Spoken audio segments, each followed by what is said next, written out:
and welcome to this episode of Season 5 of the Dr. Tech Show, where myself, Pauline Roche, and Sweyn Hunter, and often guests as we have today, talk about digital topics, including the world of online communications and digital inclusion, in a show which was the brainchild of digital storyteller, the late John Popham. We miss John very much. But let's go straight into the weather. Maddie Stark, welcome to the show, and how's the weather been this week where you are? Hi, I'm very pleased to be here. And the weather has been, I'm going to go for changeable. It was very cold the other day. I had to get the fire on. But today it's glorious and I'm sitting outside underneath the sun brolly. Who Wow. knew? Where North of are you in the Scotland. world? I'm just, I'm north of Inverness, but south of John O'Groats. I'm on the way. I'm on the way to Orkney. Let's put it Okay, that way. cool, cool. Okay, Sweyn, that's your cue. How's the weather been this week where you are? I think you're in Dornoch, Maddie, and I think I always think of Dornoch as being the place where the style of the road, the style of the A9 changes from Yes. new road to legacy road. If you go north, it's legacy road and quite much more twisty, and if you go south, it's all new road, at least since about the 90s. I'm in Orkney, of course, as usual, and the weather is it's cool to cold, but it's bright. Mm-hmm. Well, I'm back in Birmingham from my travels in Sicily last week, when we didn't have a show last week, and it is cloudy skies now, all white clouds over, which I'm not happy about because I'm supposed to be going out this afternoon. But anyway, I'm indoors and it's bright, so I can't complain about that. Sicily last week was glorious, but yeah, we won't talk about that too much. Sweyn, let's go into some dates that you've picked up. It dates. The first one is what is the first one? Good question. It's National National Share a Story Story Month. Yeah. Month, which is actually focused on children's authors, but given that John Popham used to describe himself as a digital storyteller, I thought it was this one. Is that sharing the right thing? It's coming. I think it is. Yeah, that's it. And so it's an annual celebration of the power of storytelling and story sharing. So it provides fantastic opportunity to fulfill the core aim of the Federation of Children's Book Groups, which is bringing children and stories together across the country. Federation book groups and individuals run a whole host of events. And the other reason I picked this one is because my very good friend Tom Muir in Orkney, who has worked for many years for the Orkney Museum Service and knows all there is to know about folk tales and storytelling in general in Scotland. He retired on Saturday and he's now focusing on his website with his wife and on storytelling. His website's called orkneyology.co.uk, I'm going to guess. Anyway, so that's that one. And the second one is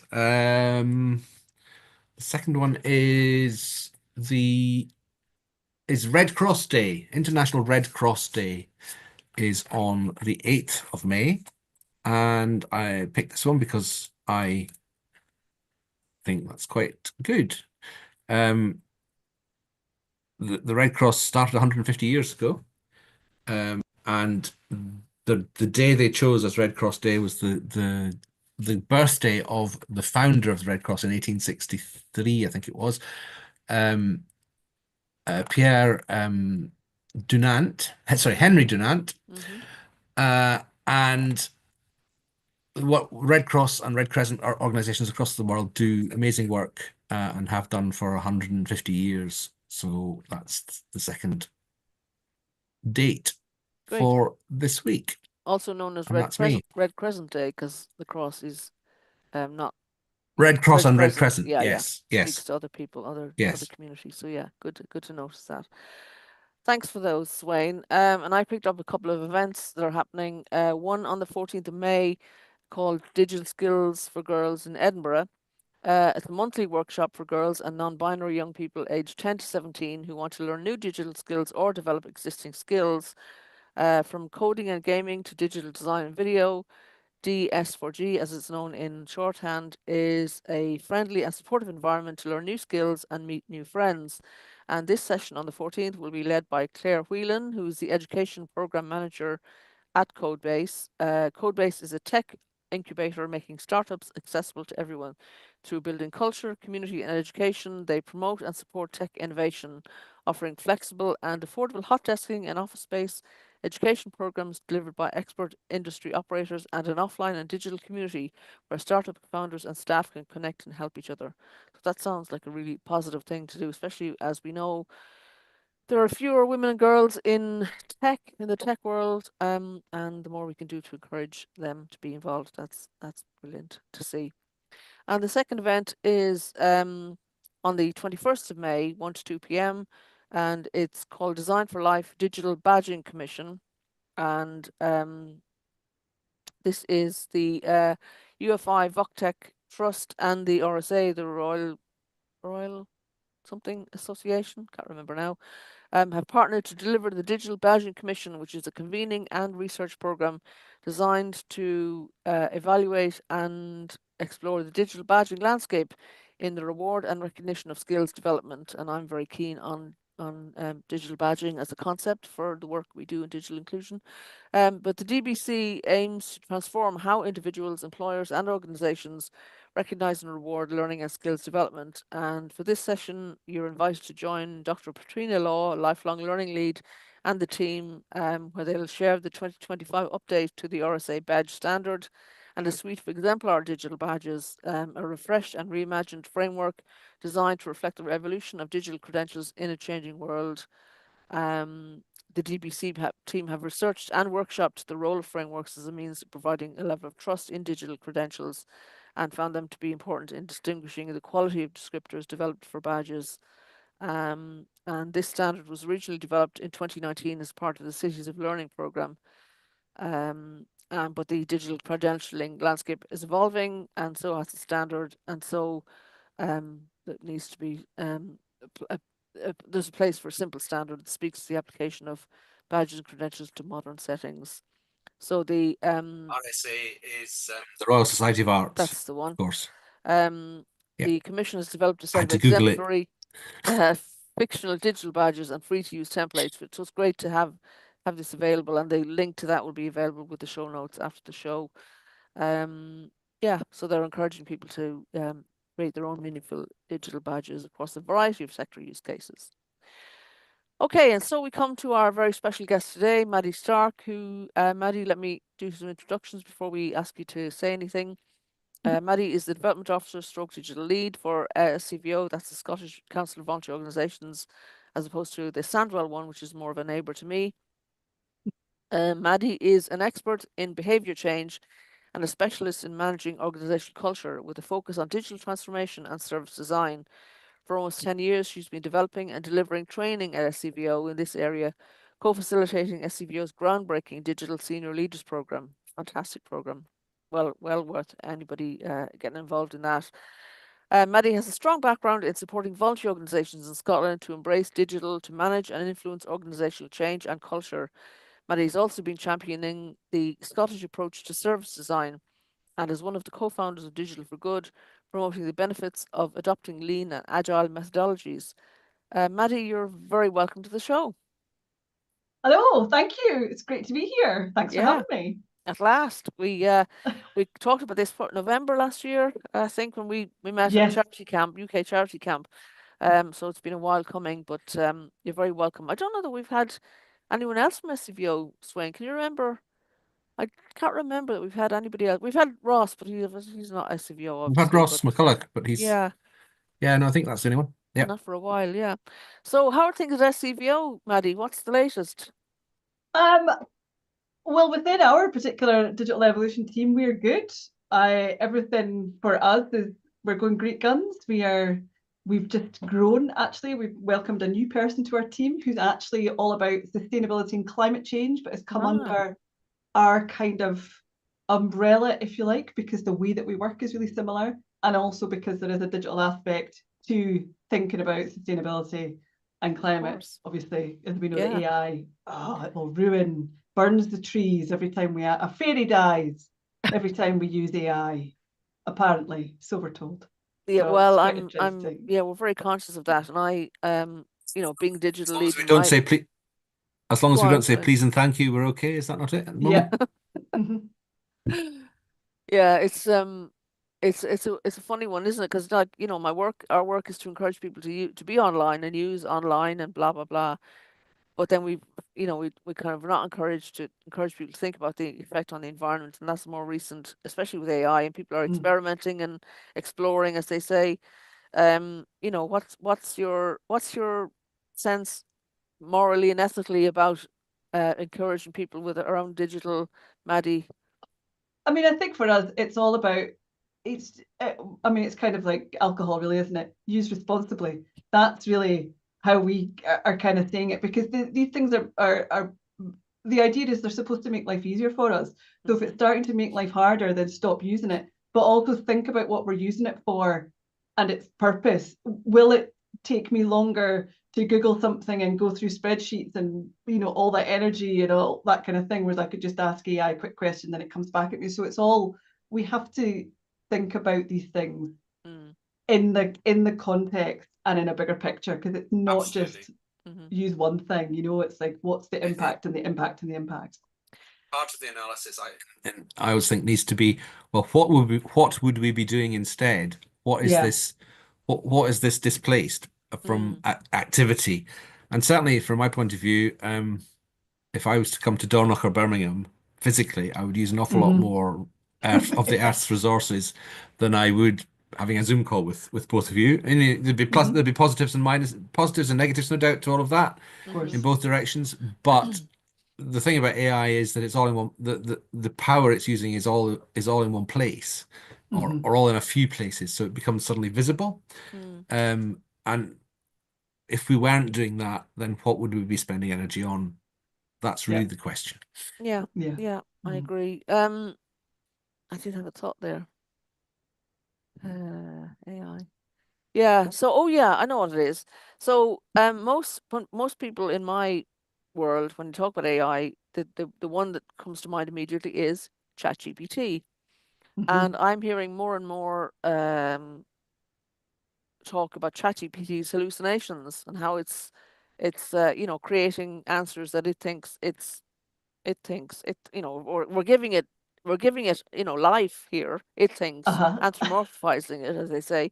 It thinks we want to hear it. It'll tell us what it thinks we want to hear. So I'm getting more and more concerned about that, and kind of trying to, if I am encouraging people to use AI, I'm directing them away from ChatGPT and towards other Claude or Gemini or whatever. What's your flavor? What's your AI flavor, Maddie?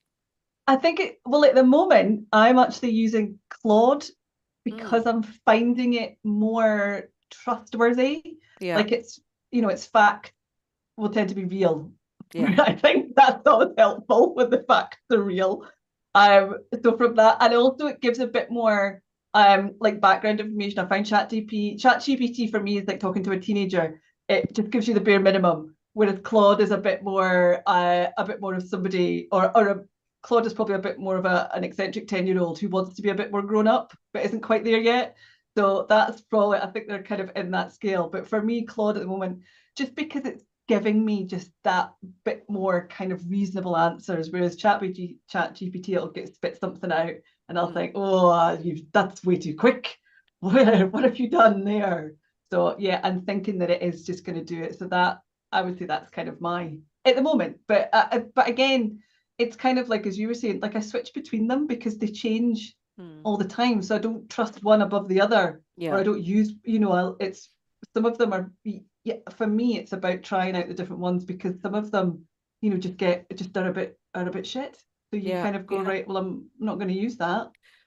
Which speaks to digital confidence, which is what we all have, three of us have, through like years of education and kind of training and learning. But that's part of the digital inclusion framework as well. How do people get to that confidence? This is something we often talk about on the show. How would you say you developed your confidence over the years? Because it's not innate, you have to learn it. Yeah, I think it's well, I'm always one for pushing boundaries, Pauline. If I can get away with it, I will. Just ask my manager; he will tell you all about that. But for sure, I think it's about like just testing things and doing things that are small, that's not going to upset anybody or land us in the Daily Mail. Like do a small kind of, let's just test something that's relatively harmless. So if it goes wrong, it doesn't matter. And then, I mean, we always use that phrase, embrace the failure, but also if it does go wrong, it's okay. And nobody died. So what can we get from that next thing? And that for me is a way of kind of building confidence and building it quite quickly, because you start to realize, or a person can start to realize that it's not them, it's the thing. Because for me, that's always like tech. I remember the first time we ever tried to use Skype in our office at SCVO, and it didn't do what we wanted it to do. And there was 3 of us swearing in different offices around the country. You could hear we were swearing so bad, it was that loud, because Skype was not, it was, God, it was dreadful. And then one of our web developers said, what is it you're trying to get it to do? And then we told him and he went, oh, it's never going to do that. That's not you, that's the tool. And we were like, we've been for like an hour. He said, it's not going to do that.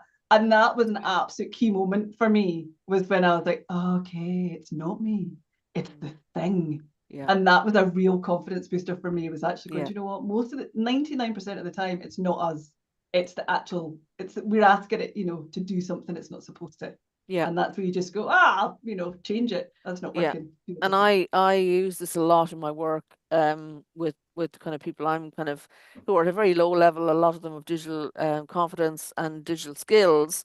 And I encourage them to be very critical of the technology, of the tools, of the people who are creating them. I'm saying to them, be more critical. Tell people that something isn't working. Not that you can't do it or make it happen. It's the tech. It's not you. More often than not, it's not you. And and it does give them some confidence, I think. When somebody with, like, who they see as an expert, because I know some things they don't know yet, tells them, actually it's not you. You need to be finding fault. You need to be telling the providers, this isn't working for me, to make some changes. So let's talk a bit about digital transformation and stuff, because my way of thinking is that this never really happened in our sector. It didn't wholesale, not the way it has happened in the private sector and the public sector, where people were educated and given the tools and given the training and time to learn things. How have we managed in our sector? SCVO has done brilliantly, by the way, and during COVID was amazing, and the work that Roche was doing as well. I think cooperatively you worked well together, and it made a big difference. But the foundations, I think, for the whole sector aren't really there. So how do we compensate for that? How do we overcome that now? I mean, it's quite an interesting question. How are we doing with digital transformation in the voluntary sector? Oh, we could do better, I think, it's probably my answer. Oh, it's a bit of work to do there. I think it's kind of like staff training, isn't it? It's seen as an afterthought. It's that there isn't the budgets, it's not the money, because we're all about service delivery. But when I think we use that as an excuse, because we're always, we need to be out delivering services. It's like, hang on. We could be delivering this way, way better if we just stopped and looked at our systems and processes and got those better. Then everybody else could be doing more of the job they're supposed to be doing. But it's an excuse. Oh no, I'm not tech. I'm not admin. I'm supposed to be working with people. And I find it, well, frustrating, annoying, again, all those kind of things. But it is, a lot of it, as you know, Pauline, it's a lot around fear. But for me, it's always back to that start small. Strip it right back to what's the purpose of your organization? What is it you're supposed to do? And then once you've stopped that, stop pandering to funders and what they think we should be doing, and actually ask the people that we're working for, that we're there to serve, what is it that they want? Again, as somebody who was a chief exec for a while, that, a good couple of years, with that idea that when we collected data, for example, we didn't use it to think about future planning for the service. No, we weren't that clever. We used it to report to funders. We never even crossed our minds to use data to think about strategic planning, or how we can use that to think about patterns in the service delivery, all that kind of stuff. So it's about just kind of reshaping and rethinking, I think. But yeah, we could definitely, I mean, we're doing good. There's a lot of us that are embracing it, but it's still a bit piecemeal, I think. And I think we could be doing a lot better, because we're kind of like, we hear, and I was saying to you just before we started, Pauline, there's Labour. My words are touting it. Digital transformation will save Britain. I'm not so sure myself. However, it is that, you know, you hear that buzzword, and the ones, the kind of organizations who missed out, if you like, on doing digital transformation kind of post-pandemic are now kind of like in a do or die situation. And it's more of a scare tactic, which I don't think necessarily is a good way to go about it, because it's a knee jerk and then you forget things and then you think you're done, and it's, you know, just makes it more messy. That was a bit rambly. I'm quite passionate I about that agree. one, Pauline. But how do you, how do you then get senior management and kind of people at the top of organizations to go along with that? Because they don't always, No, they some of don't. them are quite happy to say, oh, I don't do digital. You know, there's some people are still saying, I don't do digital. I mean, what the hell? It's 2025, guys. Get with the program. Everyone's doing digital. Everyone's meant to be digital now. So, you know, what do you say to the seniors, Maddie? Well, after I've stopped calling them various things, including the word you're an idiot, obviously, would be, I think it's more about thinking it's not about them. It's not about it's about the service as a whole. So to see that bigger picture, and they don't have to be experts, because most of the time they're scared as well. It's not about being an expert, just giving them a little bit of information, and to see if you let this little test happen, if you let this little experiment happen, you can then see the bigger picture. So it is that kind of thinking about, there's a short-termist attitude within the voluntary sector, particularly in Scotland. Again, and that's the way we're funded. It's how we're all funded the same way. You know, 3 months, a year. Oh, we got 3 years. How wonderful! And you think, geez, 3 years. If you work for a local council, you'd be about to strike if you only got a 3 years. Do you know? Anyway, but it's that kind of thing where, for us, it is that idea that there's a short-term attitude, so chief execs get blinkered and they think next 6 months, next year, whereas actually that kind of, it's basic economics. Short-term investment gives you that long-term reward. I think that my A-level economics graph I always see from my economics teacher when I do A-level economics, with that that little graph that goes, put your money in, your time, and up it goes, and your rewards are massive. Basic economics, people. That's what we're talking about.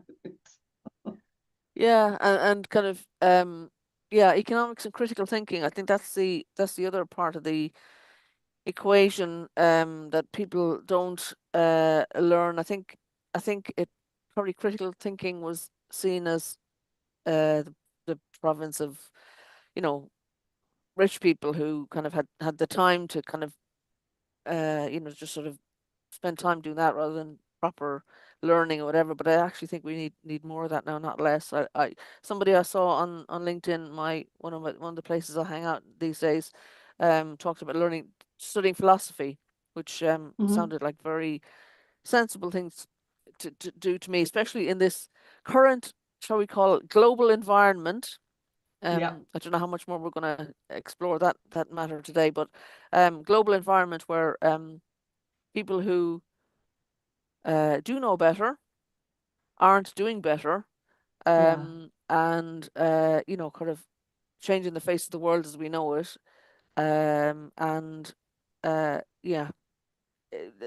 philosophers from Socrates and those kind of people, I think, would be interesting to study at this time to see what, because you know, we see patterns happening over and over again, and we need to kind of take stock and sort of see what's probably going to happen next based on what's gone before.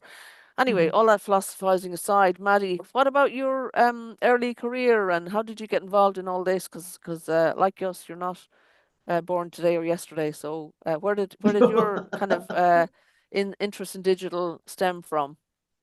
I mean, I kind of started, I've been doing this now in the voluntary sector, I think, for 30 plus years. I've been doing this a long time.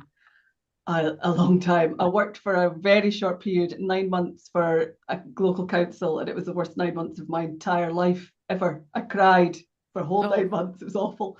Came running back to the voluntary sector, going, I'm so sorry, please welcome me back. Never worked anywhere else.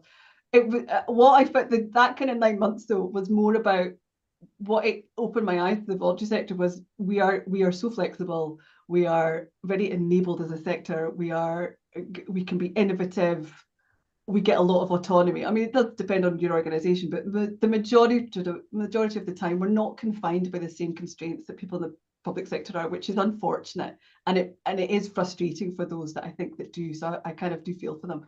But certainly for me, I've worked. It was the Princess Trust was my very first job. I was the Princess Trust team leader. Ah, A long time. I don't even think it's called that anymore. Princess no, Trust King's Trust Volunteers. now. King's, yeah. Well, Mm, of course, because mm, he's no longer a prince. yeah. So yeah, it was a very long time ago. It was one of my very first jobs.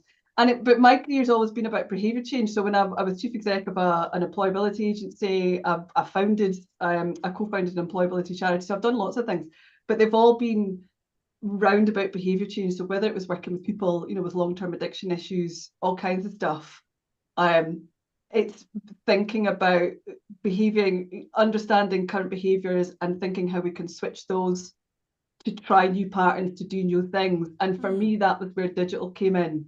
Was actually because for me, it's all about behaviour change. It's just digital is just the context, Yeah.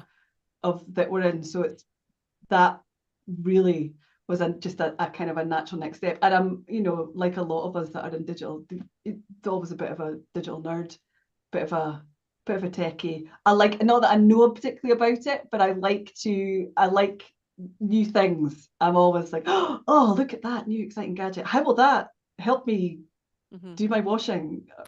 Whatever it is. Yeah. Yeah.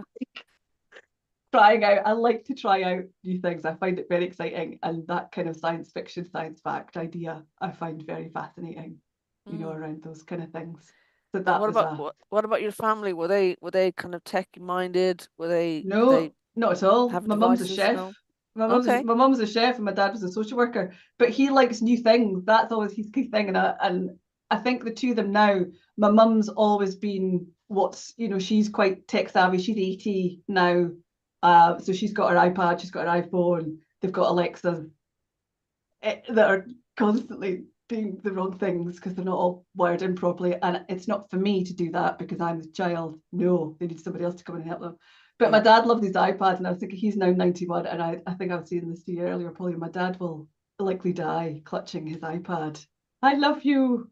What will happen to my iPad? Oh, that's great. But it's good. It's good for That's him. good to hear. I think John would be our founder. I don't know if you ever Absolutely. met John Popham, Maddie, but I I think he'll did. be I did, all yes. right, Well done. okay. Yes, Mhm. good. We'd love to hear about that. It was Yeah. great. I think it was at a Google. It was in Google in London. Okay.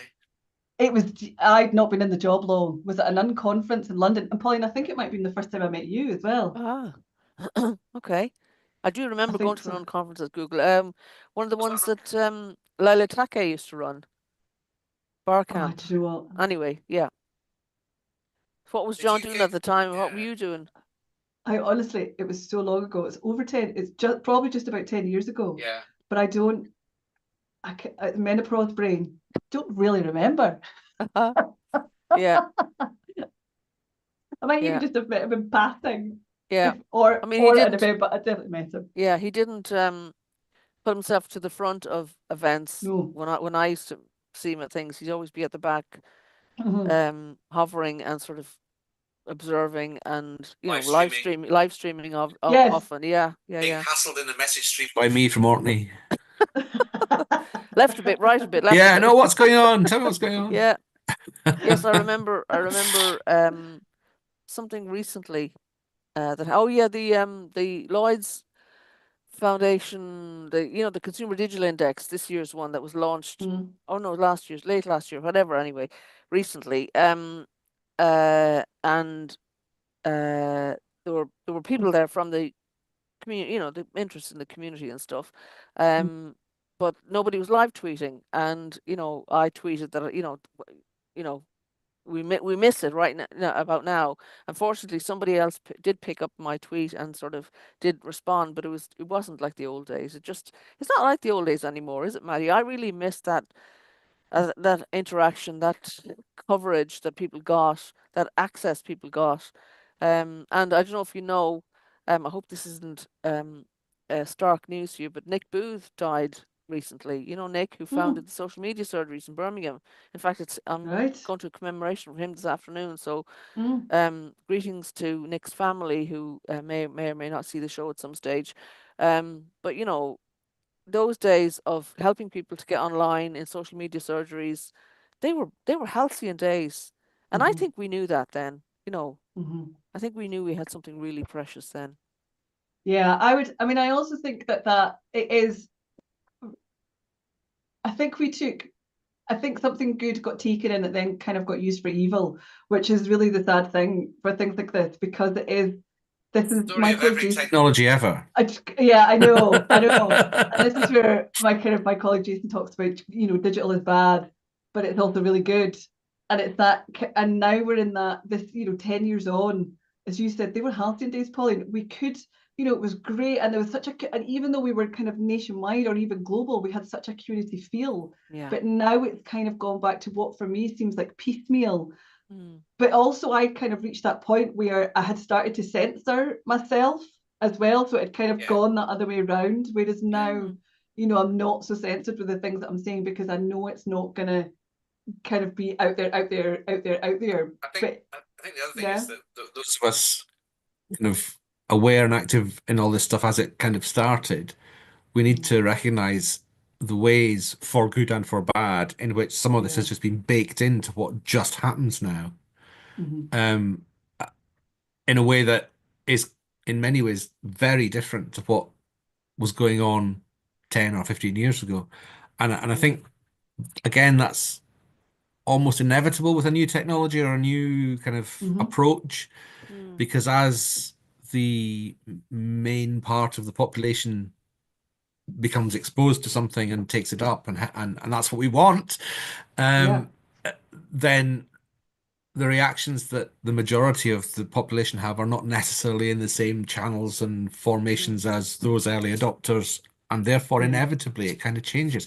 And that goes, I mean, you can talk about the printing press, you can talk about the internal combustion engine, you can talk about the telephone, you can talk, any technology that has eventual mass adoption will show these signs. Yeah.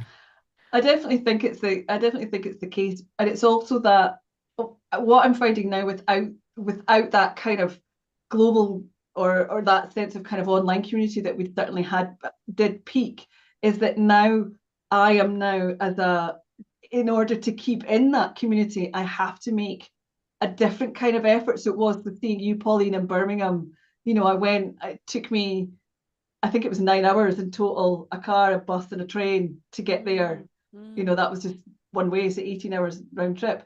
But that was really worth it because I spent 2 days and I reconnected with people that just as the pandemic hit, there was people from Cast and Catalyst that I was working, I was seeing 8 hours a day and then nothing. Yeah. Do you know? So being able to kind of really connect with them again on that basis, and it wasn't, we were not kind of rose tinted specs. We were all like, God, it was hard. Oh my goodness, look at what we built and what's the next stage. But just to have that, being able to see those people again and to really reconnect and then to keep that connection going after, because it would have been really easy to have let that go. But now kind of actually starting to keep those going and saying, right, how are we going to keep these connections going? Yeah. Whereas prior to that, it would have been a bit more shallow possibly, whereas now, because I'm doing it on purpose, it's more intentional. So for me it feels like it's got more meaning than just connecting with somebody on Twitter, whereas now I'm actually like, oh, this is who you are, this is great, I can actually meet you at this live event. So getting that balance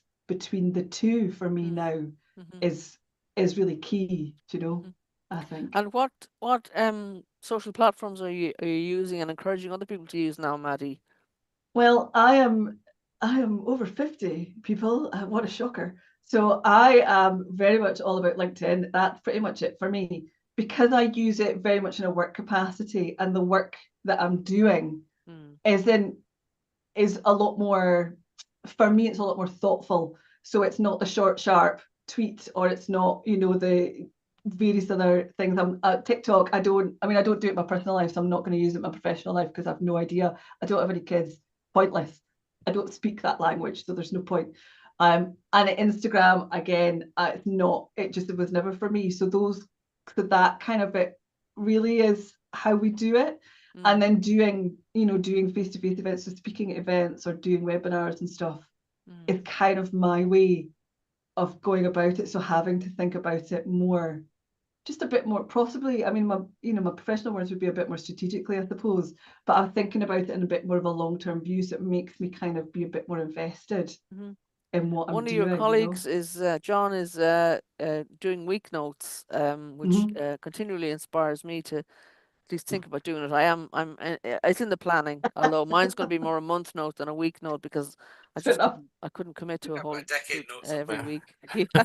But I'm doing a fun thing on LinkedIn, a poll, a weekly digital poll. I didn't do it last week because I was on holiday, but I'm doing a poll, just a fact, asking people for their kind of to vote in a poll, and that seems to be getting some traction. I've been inspired by a colleague in Coventry called Rob Allison who's been doing one forever, for a long time anyway, and yeah, we're both finding meaning in that. But it's yeah, I suppose like you say, it's an age thing where we're using the platforms that we are good for us now. What are you advising other people about that though as Well, well? I think it's about where are there. It's that basic marketing. Where's your audience? Do you Yeah. know, if your organization, your audience is on TikTok, then get on it. If you're not, then you're wasting your time. Mm, It's that kind of way. Who are the people that you're there to serve, or who's the people that you're wanting to support or help, and that's then go there. Stop wasting time doing something else, and really find out about what that platform is.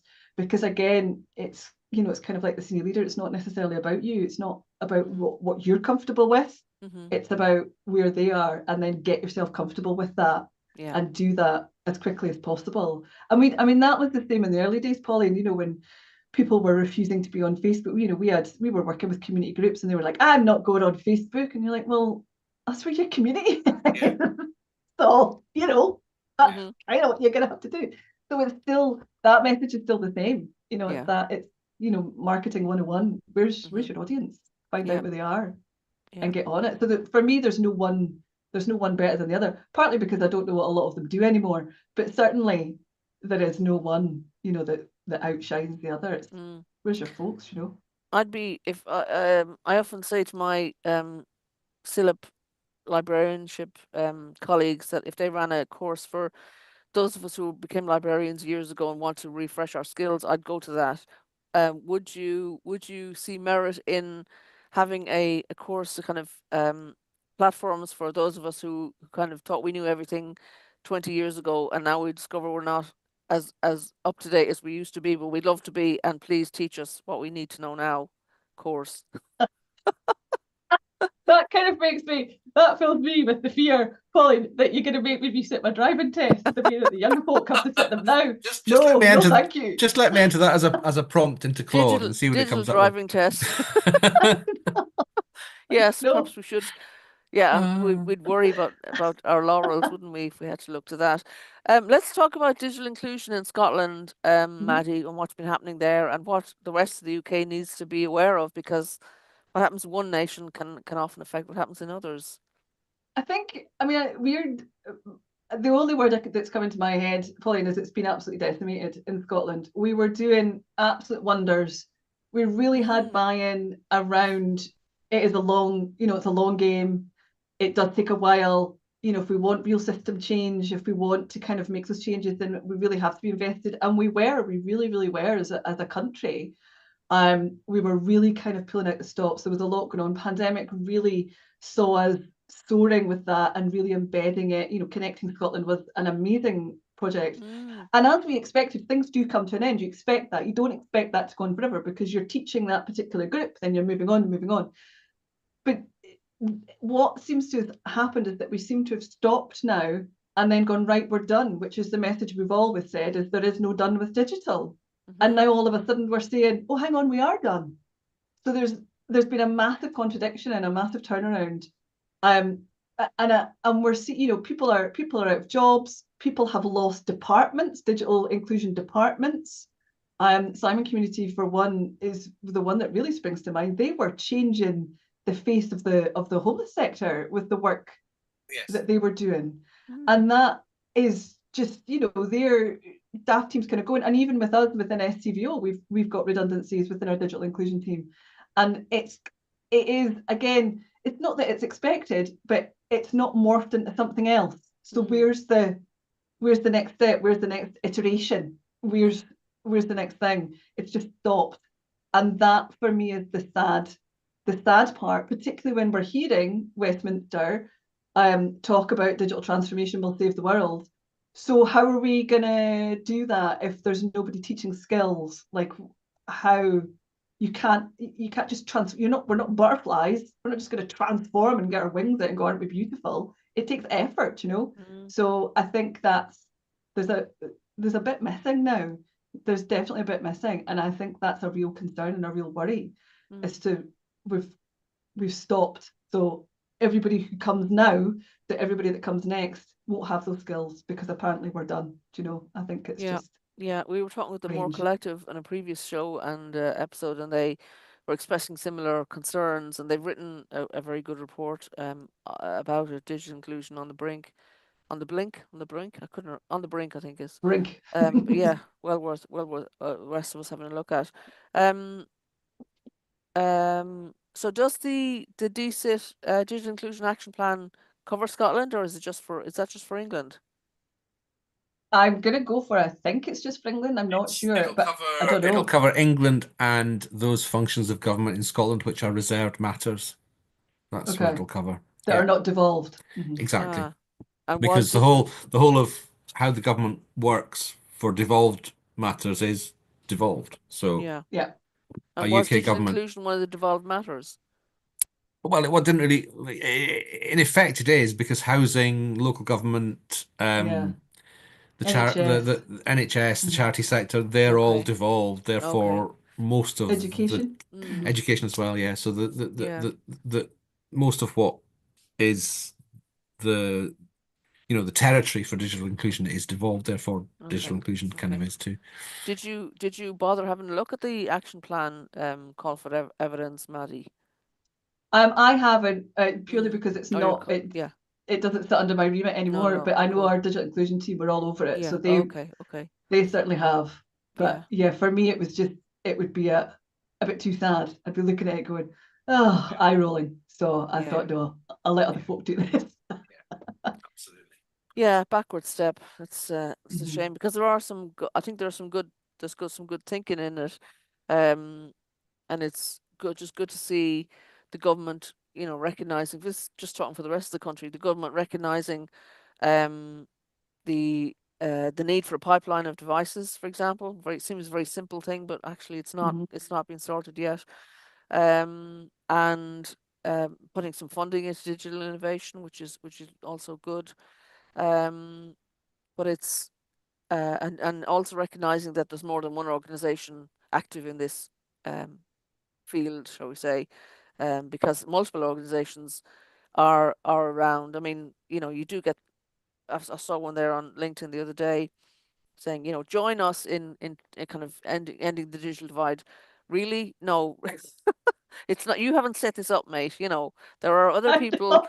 out there doing I'm work. gonna ask Pauline, I'm gonna ask you a question. How like does that make you angry? Like both like Yes, because I furious. see things and you see people who are it's like they're the first person in the space and it's like, are you having an actual laugh? Do you honestly think nobody's thought of this ever? And It's they're this like, no, roundy no, thing I've no. invented. It's called a circle. Ooh, come and Oh my join me and God. be, Yeah, I know. discover a circle. Yeah, it's infuriating. Um, and I try not to make it be about me and my ego, because Mhm. let's Of let's face course. it, we all have ego in this. We all have some Uh-huh. skin in the game. But it's for it's I'm just concerned about other people coming along and thinking, oh, this is something new. Somebody else has, Yeah. colonized this space, and I need to be part of this The risk I colony. see with the new Welcome Westminster initiatives, and it is Yeah. really welcome. The risk is that what they'll do is they'll find McKinsey's or KPMG or Yeah. somebody to come in and do it for Yeah. them or to us, and it'll just be, Disaster. well, it'll be Less than it could have been. misguided. It'll Yeah. not have any sense of history. It'll be Mm, invented. It won't be real. And there'll be Waste of money. one or two big flagship projects, and Mhm. then it'll all sort of peter out, and everybody will go and yeah. deal with whatever is more exciting. Yeah. And I mean, you see the same thing in the climate change stuff that the new Mhm. government is doing. I mean, massive and completely, in my opinion, misguided focus on things like carbon storage and carbon capture and storage and hydrogen, rather than insulating everybody's house. Mhm. Ah, You know, yeah. and it's that's the big danger. The Yeah. only hope is probably that the minister responsible in Westminster does seem to have a head on his shoulders and some awareness. But how far that, in the world of Sir Humphrey and the thick of it, how far that can take him, who knows? Yeah. Um, I'm still in a kind of desperate hoping stage that it'll be great. Mm, yeah. I think you have to be optimistic. You have to stay optimistic, Aren't don't we you? Because all? Aren't we otherwise all? you'd go and live on a island. Well, some of you do Yeah, live on well, an that's a good island. idea. I recommend that anyway. In the middle A of remote Underwater nowhere. island. Yeah. island. A remote Yeah. island, if Yeah, such thing exists, because yeah. I certainly don't live on one of those. I find myself drawn to islands even on holidays. So yeah, Oh I well, see a lot of merit in we're them. all islanders really. We Islanders at are, we heart. are. Yeah. Yeah, yeah. Yeah, Peter Kyle does seem to have uh Mhm. an awareness that wasn't, shall we say, present in the previous And again, administration. this is what you have to hope. I mean, as time passes, 15 years after it all started, or 20 years, or 30 years, depending on your Mhm. perspective, 120 years, whatever your perspective is, Mhm. you have to hope that eventually somebody who's been exposed to some of that ends up as a minister that can actually Yeah. take it on and do it. And at that point, you're just in the same boat as those who thought medicine was a brilliant idea, or Yeah. roads, or anything else. It just then starts to happen in a way that is part of what's happening. And it's kind of a back to front version of what we've all been arguing for years, that it has to become part of the day job. Well, now it is the day job. Mm. Mhm. And there it is, if you can still see it, in there. Mhm. And I mean, you know, I would definitely agree with that. And I think for us, we are, because I used to be part of the digital team within SCVO and I'm not anymore. I'm part of the information and support services. mhm, So mhm. we've been moved and consumed by the wider organization. So we're no longer standing alone, which I think for me is great, because that's starting to say that Yeah. we're just a process now. We're just part of the organization. And that for me is how, is how it should be. And we've always said that about digital inclusion, is that you get to that stage where you're right, okay, the bit that I do is finished. What's the next bit? Where are we moving to next? And that's a kind of back to that short-sighted view, which I think's missing. And I kind of worry that that's going to happen with AI as well, that we're all on it right now because there's the panic. We need to be on it. I think I'm going to go for, I think we've stopped saying like it's going to be the Terminator. I think we've moved on from that now. There was a great talk. It was at the gathering, not this year, but I think it was a year and a half ago. Steph Wright from the Scottish AI Alliance, who, her answer to that was, well, it's just physically not, it can't happen. That it's just not actually possible. That is Yeah. science fiction. And people were kind of like, oh, but we're hearing people from the government saying this. They're like, well, they don't know. They're just, my Scottish words would be, they're just I mean, braffing. I try you not to know. be a conspiracy theorist, but I have to say that I think that some of the people who are most involved in profiting from AI are quite Uh, keen that this be what we focus on. Surely yeah. not. Because then we don't talk about things like, model collapse, What's it hallucinations, and doing? all the Yes. actual problems that Yeah, there are with it. Uh-huh. yeah, Or Uh-huh. does it really make sense to use AI, as of all things, to take notes for a doctor? I mean, what? yeah. Yeah. Yeah. And I think it's fascinating. And it is, how like the ethics of it and all of the stuff that we're kind of talking about. And then also I'm kind of linking it to like, we're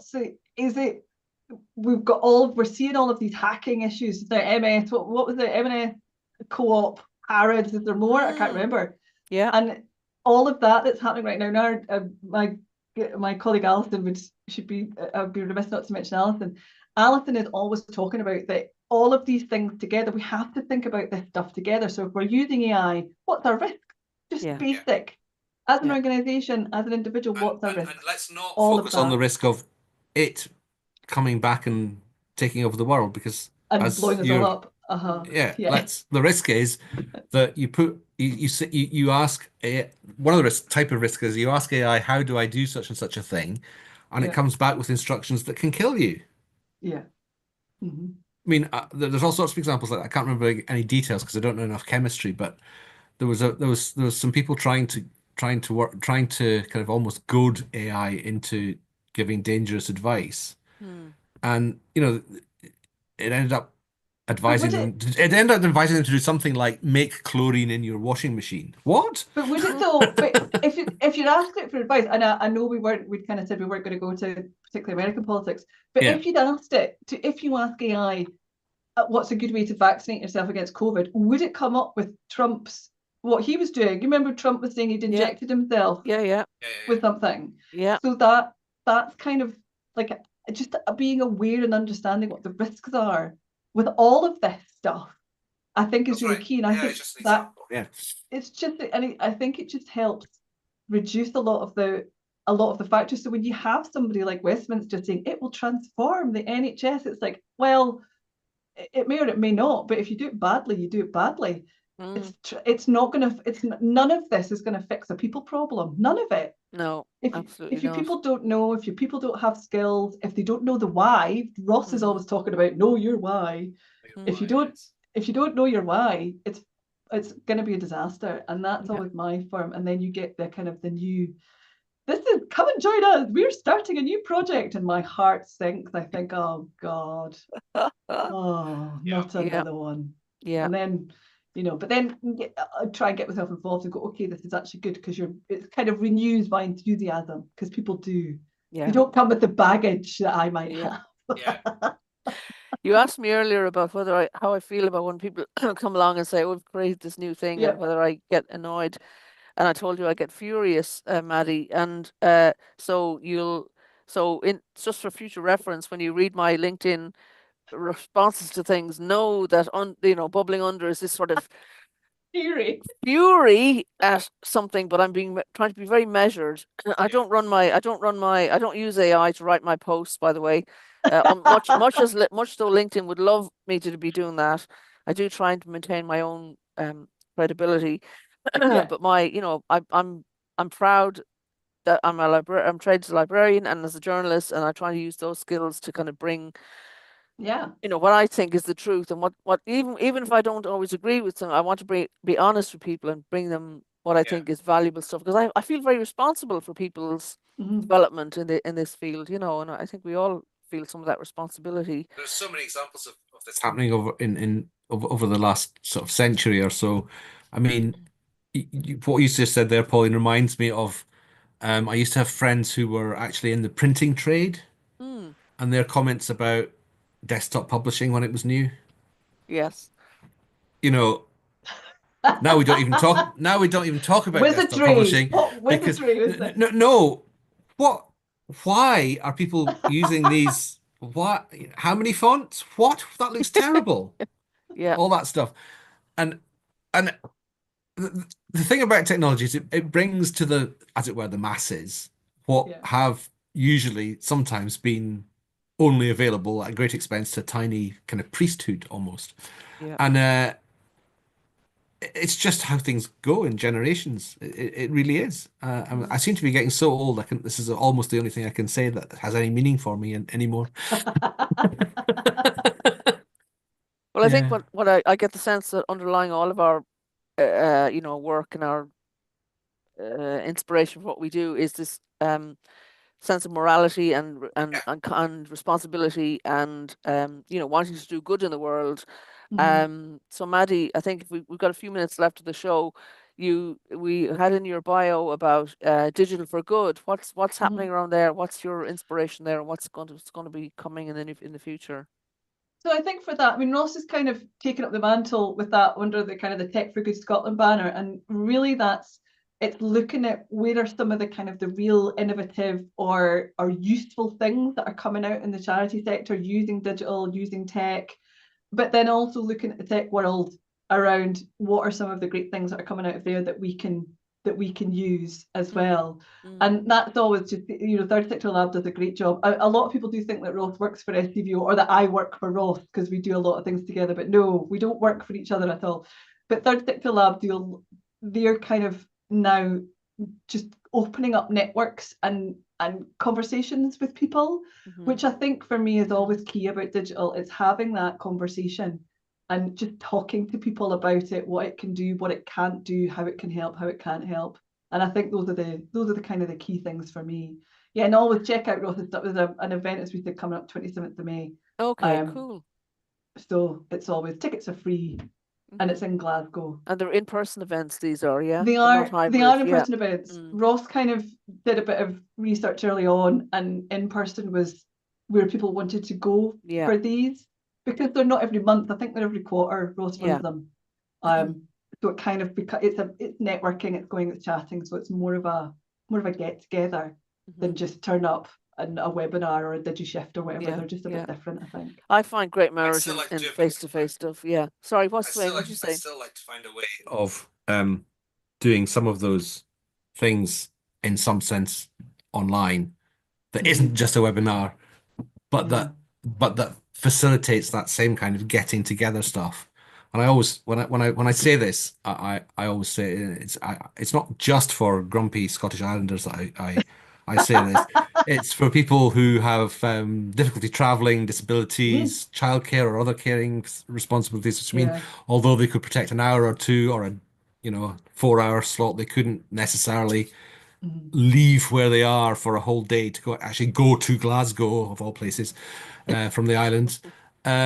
It's easy to get to Edinburgh. It might be expensive, but It's it's much quite easy. easier.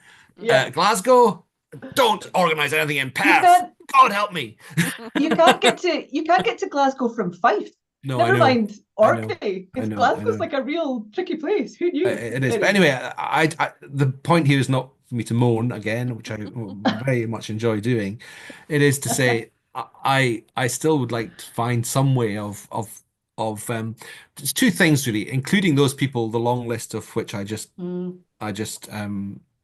mentioned, but also encouraging the people for whom that might be the second choice to actually come along occasionally. Yeah.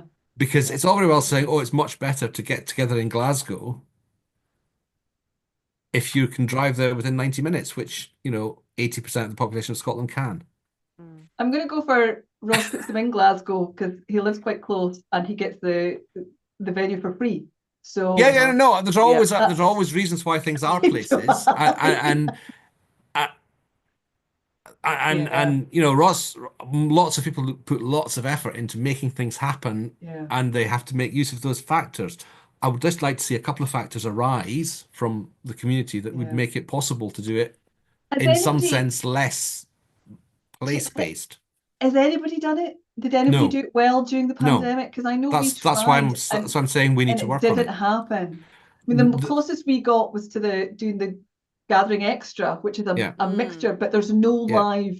We've got the live output, me and Manish, but there's no live input from audience apart from chat. Apart from the actual chat. Technically, it's incredibly simple to do.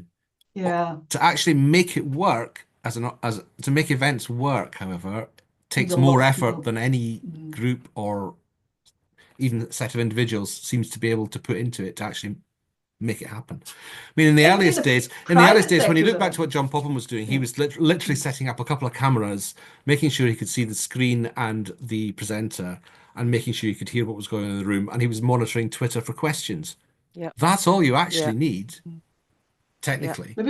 Maybe me and Ross will give that a shot at the next Tech for Good event. Not the one in May. Not the one in Glasgow. But I think the next one, it's worth a shot. I'll have a chat to him. It is. Because if you think about one of the things that struck me in the pandemic was when all events were online, because they had to be. Obviously, people put the effort in to do what we could. But it was the audience, it was the people that actually attended those things, included all sorts of people who I've never heard of since, because there aren't the events to go to come up with them. People who were just curious, bored, whatever. Yeah. And it's how to take the best of that kind of circumstance into this post-COVID world. It hasn't, certainly to my from my perspective, hasn't really happened. It hasn't really survived. We need to do some more thinking about that. Maybe in a future show or shows or another round table to be convened. But for now, I'm afraid we've come to the end of our time today. Maddie, thanks so much for joining us today and being so relaxed and informal. You can see there's a few rough edges on the show, but it'll go out as is. More today than normal, perhaps. No editing. Yes, very very laid back. You brought a great vibe to the show, Maddie. Thank you so much for joining us. It's a If pleasure. people want to get in touch with you after the show, what's the best place to do that? LinkedIn, which is Mhm. Madeline Stark, Mhm. my full name, Madeline Stark, or email maddie.stark at There's- scvo.scot. There's a link to that in what I've heard people call the show notes, or otherwise the description of the YouTube Yeah, description of this YouTube video. There's a link to Maddie's LinkedIn and to other bits and pieces that we've mentioned today. great. Thanks very much for joining us. Have a great Thank week, you. everybody. Thank you. Bye-bye now.